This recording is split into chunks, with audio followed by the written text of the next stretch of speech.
Hey everybody, welcome back to my channel. My name is Zara and today we are going to be doing two Speedy book reviews. I know when I originally intended to do this series I was going to be focusing on classics, but I only have one classic today, and then I'm also going to talk about one contemporary fiction book that I read recently today as well. So it's a little bit of a mix. There we go. So as always, I'm going to try and keep the video below 8 to 9 minutes, maybe even less, we will see. And let's get started. So the first book that I'm going to be doing a review of is The Innocents Abroad by Mark Twain.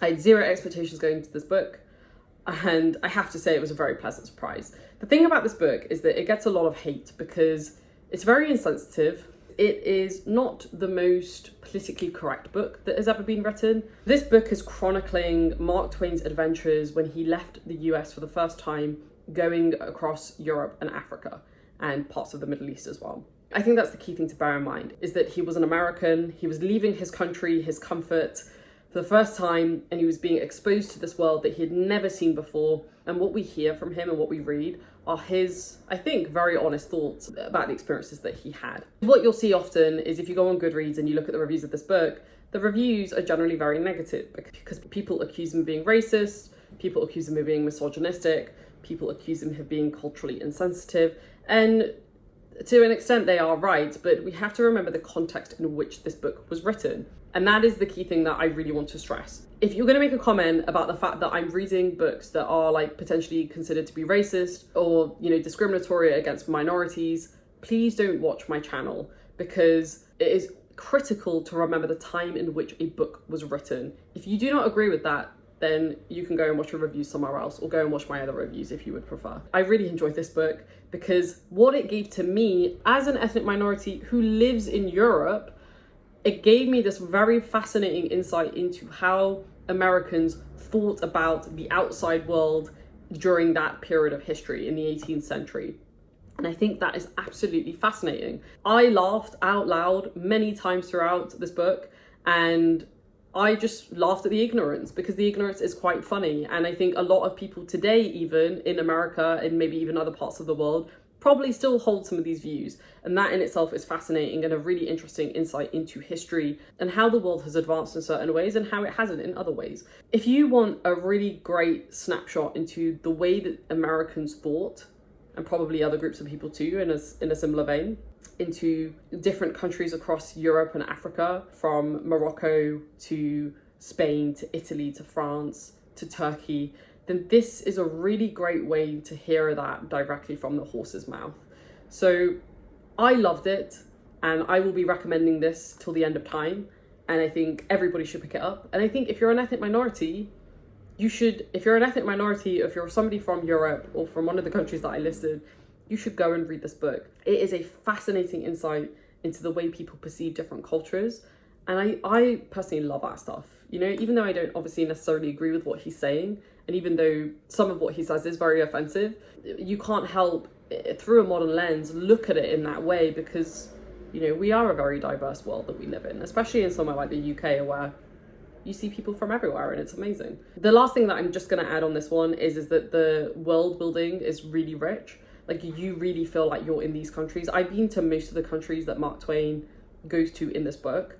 Genuinely reading this book and listening to this, because I was semi-physically reading it and semi-audiobooking it as well, I felt like I was there with him, and just the way that he describes the food, the smells, the dress, everything, it just took me back to places that I've traveled to, even though obviously very different times, but he captures the essence of those countries exceptionally well. And I think also for that alone, you should read it, because you're kind of traveling with him, which is also very special. I really liked it. I gave it a 4 stars, and I'm definitely going to be reading more Mark Twain as a result. The second book I'm going to talk about is a contemporary one that I mentioned, and that is Aristotle and Dante Dive into the Waters of the Universe. This is the second book following the events after Aristotle and Dante discover the secrets of the universe. And I loved that book. I never did a review of it on my channel because I don't think I'd started my booktube channel at the time, and then I didn't prioritize it. I was prioritizing things that I was reading.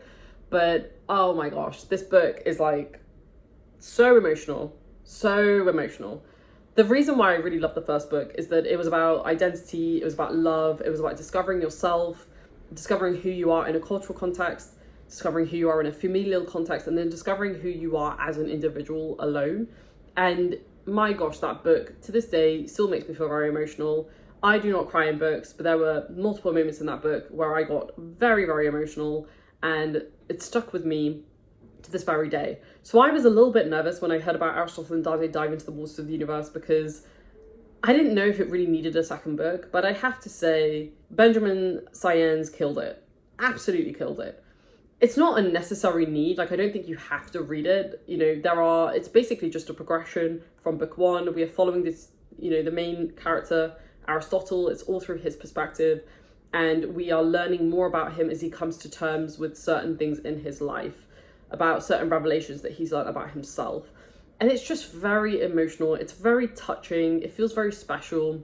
You know, the kind of two main themes in this book, I would argue, are, you know, homosexuality, coming to terms with your own sexuality. And then the second theme is more broadly around coming to terms with your own cultural identity and how those two things might sometimes clash as well.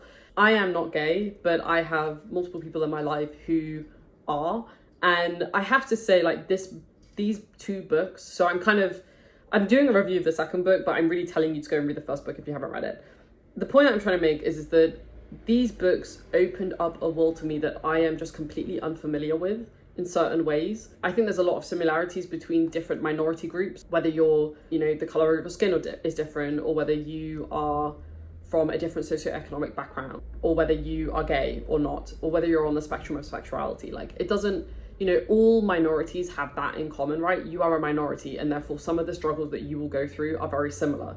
And so in that way, I could definitely sympathize. But then the specific struggle of being homosexual in a world that is not very open to that, really heartbreaking. And I think reading these two books and then another book about a similar topic called Call Me By Your Name, it's opened my world up to a group of people that I don't think I ever really understood. And I don't know if I still do, because like I said, I'm not classified in that group of people, but I feel like I'm closer to understanding. I think that's all we can really ask for. And I think these books really opened up my eyes to the way that people can feel in these types of situations. And it was very emotional. And I think Aristotle as a character is somebody that I identify with in certain ways. You know, he's a bit of a lone wolf and he kind of likes to do his own thing, and I definitely sympathize with that. Somebody's cleaning my window, so I'm just gonna stop. So the book was really touching in that way. You know, I feel like my world was opened up even more. I really thank Benjamin Saenz for doing that in such a beautifully lyrical way as well. Like, that's the other thing about these books, is not only are the topics that are covered just deeply personal and really important, but the way that he writes is just absolutely stunning.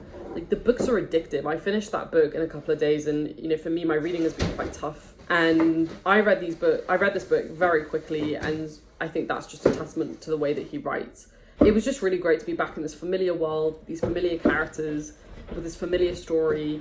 And look, if you're looking for a book ultimately about like identity and like knowing who you are and figuring out who you are, this is the perfect book to read. So I strongly recommend these two books. If you haven't read them, or you've been delaying buying them or reading them, like, just pick them up. They're really easy to read. They're really beautiful stories about just humans and the way that they live their lives and trying to come to terms with things that are quite difficult, but being able to find that inner strength to be able to handle those situations in a very dignified way. So that's my sales pitch done. Go read them. If I haven't sold you on them by now, then I don't know what would. Anyway, let me know if you guys have read either of these books. Let me know if you have any questions about these books. But I'm always curious if you picked them up, and if so, let me know your thoughts. But I just realized I didn't tell you what I rated Aristotle and Dante dive into the waters of the universe. I gave it 5 stars, obviously. It was phenomenal.